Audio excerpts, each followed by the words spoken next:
نماز کے اندر کبھی کبھار رفع یدین کر سکتے ہیں؟ بسم اللہ الرحمن الرحیم۔ احناف کے نزدیک اور امام مالک رحمہ اللہ تعالیٰ کی ایک روایت کے مطابق رفع الیدین جو ہے وہ منسوخ ہے، یعنی بالکل آخری عمل جو رسول اللہ صلی اللہ علیہ وسلم کا تھا وہ رفع الیدین کے ترک کرنے کا تھا۔ اس میں وائل ابن حجر رضی اللہ تعالیٰ عنہ کی دلیل پیش کی جاتی ہے کہ وہ متاخر الاسلام ہیں، انہوں نے اسلام قبول کیا اور جو نبی کی نماز نقل کی اس میں رفع الیدین ہے۔ لیکن حضرت وائل ابن حجر ہی سے دوسری روایت ہے کہ جب وہ دوسری مرتبہ نبی کی خدمت میں آئے تو صرف تکبیر تحریمہ کے رفع الیدین کا تذکرہ کیا ہے، رکوع اور رکوع اور قومے کی طرف جاتے ہوئے رفع الیدین کا تذکرہ انہوں نے نہیں کیا۔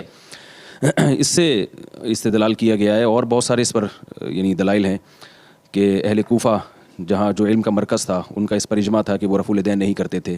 ظاہر ہے انہوں نے رسول اللہ صلی اللہ علیہ وسلم کی آخری وقت کی نمازیں ان صحابہ نے فالو کی ہیں جو حضرت علی کے ساتھ کوفہ آئے تھے، اور امام مالک سے صحیح روایت سے ثابت ہے کہ وہ کہتے ہیں میں نے اہل مدینہ کو رفع الیدین کرنے والا نہیں پایا۔ لیکن بہرحال رفع الیدین کرنے کے بھی دلائل ہیں اور نہ کرنے کے بھی دلائل ہیں۔ امام ترمذی نے امام بخاری کے شاگرد ہیں، انہوں نے جب رفع الیدین کا تذکرہ کیا کہ رفع الیدین کی حدیث ذکر کی ہے تو فرمایا کہ وہ بھی یقول بعض اہل العلم من اصحاب النبی صلی اللہ علیہ وسلم، یہی بعض صحابہ کا مذہب ہے۔ لیکن جب ترک رفع الیدین کا ذکر کیا ہے تو فرمایا وہ بھی یقول غیر واحد من اہل العلم من اصحاب النبی صلی اللہ علیہ وسلم، یہی بہت سارے صحابہ کا مذہب ہے۔ لیکن بہرحال اس معاملے میں اعتدال کی رائے اختیار کرنی چاہیے، دلائل دونوں طرف ہے۔ تو ایسے موقع پہ جہاں فروعی اختلاف ہو کسی مسئلے میں، عوام کو بجائے خود فیصلہ کرنے کے بجائے یہ کسی مجتہد کو فالو کرنا چاہیے دوسرے کی رائے کے احترام کے ساتھ۔ تو بر صغیر میں فقہ حنفی رائج ہے، اور جب سے یہاں اسلام آیا ہے امام ابو حنیفہ ہی کے مسلک کو فالو کیا جا رہا ہے، وہ بھی قرآن و حدیث ہی پر مبنی ہے۔ تو اس لیے جب آپ ایک فقہ کو فالو کرتے ہیں تو آپ کو اس کے تمام مسائل کو فالو کرنا چاہیے۔ اس میں خود مجتہد بننے کی کوشش کرنا، اس سے نقصان کیا ہوتا ہے کہ آپ جو آج کل ایک بحث مباحثہ چل پڑا ہے لوگوں میں، اپنی دلیل کو دلیل، دوسرے کی دلیل کو بالکل ہی نہیں مانا جاتا۔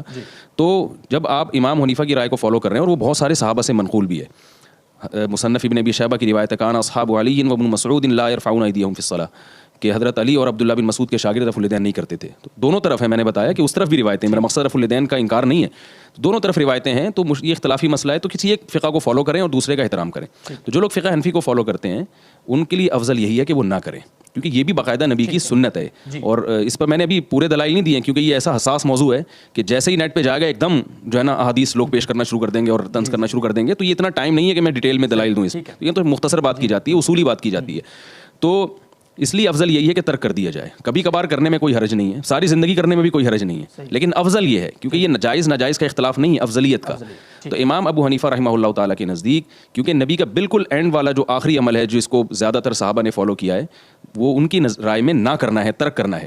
تو اب ترک کرنا سنت ہو گیا ہماری نزدیک، تو افضل یہ ہے کہ نہ کیا جائے۔ کوئی کرے چاہے ساری زندگی کرے تو بھی کوئی حرج نہیں ہے، اور اگر کوئی کسی کا یہ مسلک ہو کہ کرنا چاہیے وہ بھی ساری زندگی نہ بھی کرے تو بھی کوئی حرج نہیں ہے۔ یہ افضلیت کا اختلاف ہے جس کو آج ایک بہت بڑا اختلاف بنا کے پیش کر دیا گیا ہے۔